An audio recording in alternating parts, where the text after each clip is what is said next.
What's up guys, Nel here.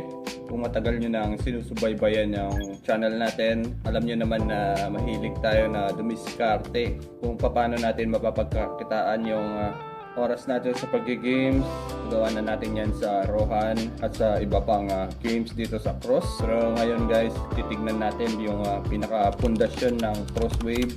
Hindi lang sa Rohan, hindi lang sa CLM, sa buong Cross ecosystem. Tinatawag natin na Cross Mainnet 2.0.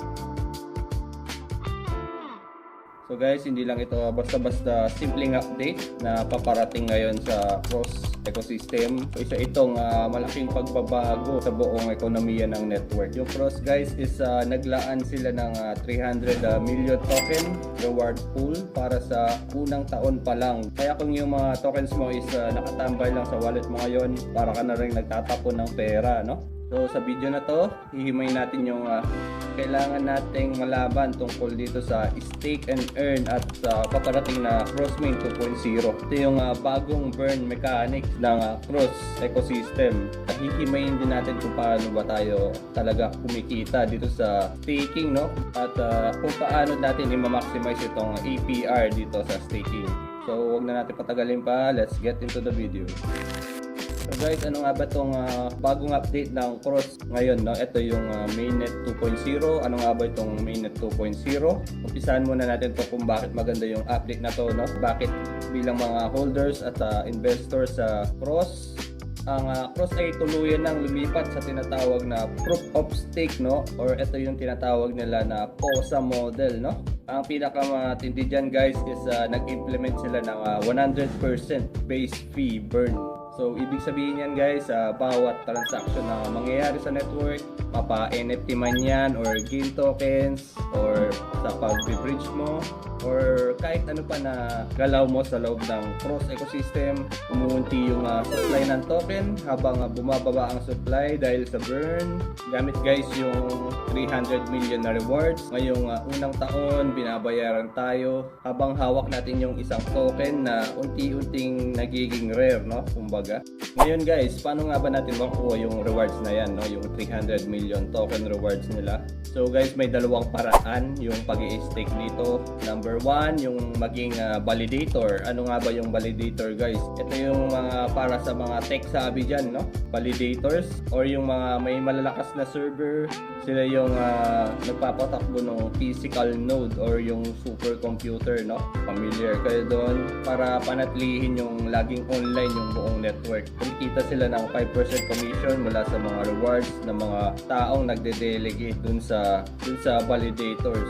Yung mga taong nagde-delegate sa kanila, no? Malaki ang kita pero kailangan ng technical knowledge kasi guys pag naging validator ka, no? At tuloy-tuloy na kuryente at internet yung i-invest mo para maging isang validator, no? Malaki nga yung kita pero malaki rin yung investment dito, no guys? At ang second way guys is maging delegator, no? Ito yung para sa ating mga maliliit lang na mga tao or yung mga hindi kaya mag-validator, no guys? Kasama na ako dito.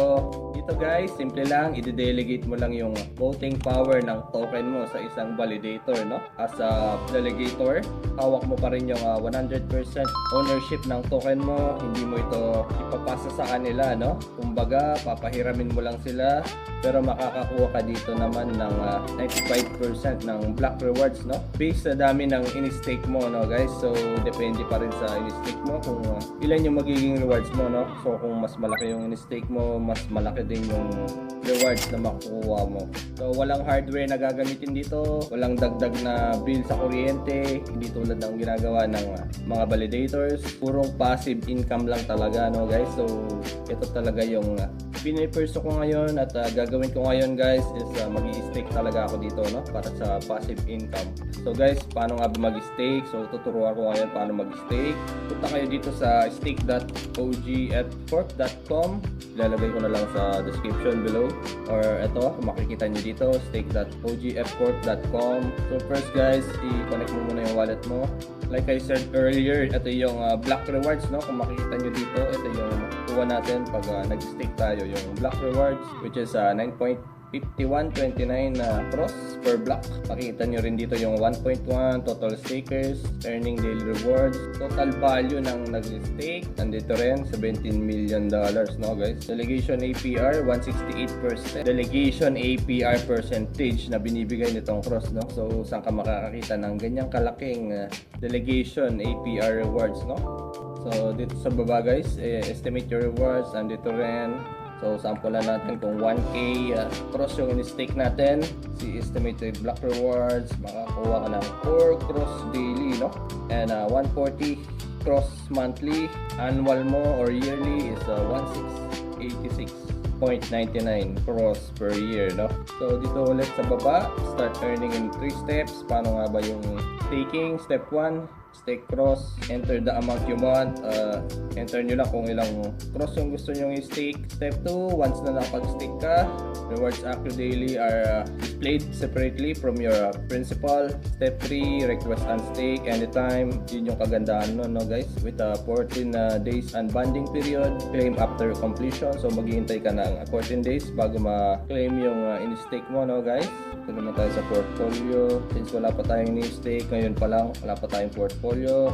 At nandito din guys, makikita nyo dito, getting started. Step 1, stake the cross and rewards and stake. Supported wallet guys, makikita nyo rin dito yung CrossX wallet.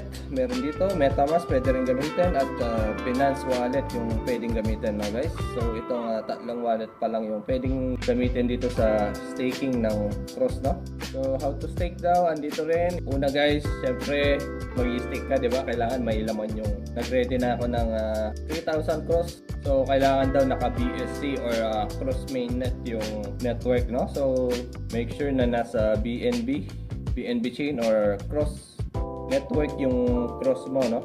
Which is okay naman na naka-cross yung cross natin. Pwede rin palang mag-stake dito, no guys, for tokens in different wallet, import to MetaMask or transfer to unsupported wallet listed above. So if gumagamit ka ng ibang wallet, hindi ka naka-MetaMask, hindi ka rin naka-Binance and cross, make sure guys na kung hindi ka gumagamit na MetaMask or cross or Binance wallet, make sure na i-import mo muna yung current wallet mo, no, sa MetaMask. Mas maganda para makapag-stake ka dito, no? Kasi ito pa lang naman yung current wallet na sinusuporta nila, no? Or sinusupport nila. For exchange held tokens, follow the guide to moving cross. So meron din ditong guide kung nasa exchange yung funds mo or yung cross mo, no?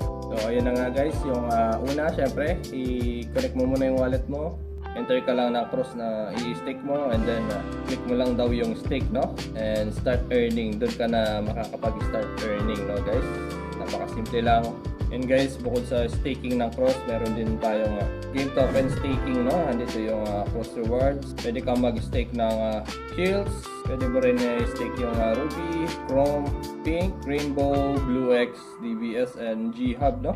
So, paano nga ba mag-stake dito guys? Same lang din dun sa unang website na pinasukan natin. Connect wallet mo lang, enter your amount kung ilang gusto nyong i-stake, deposit now, and confirm nyo lang, no?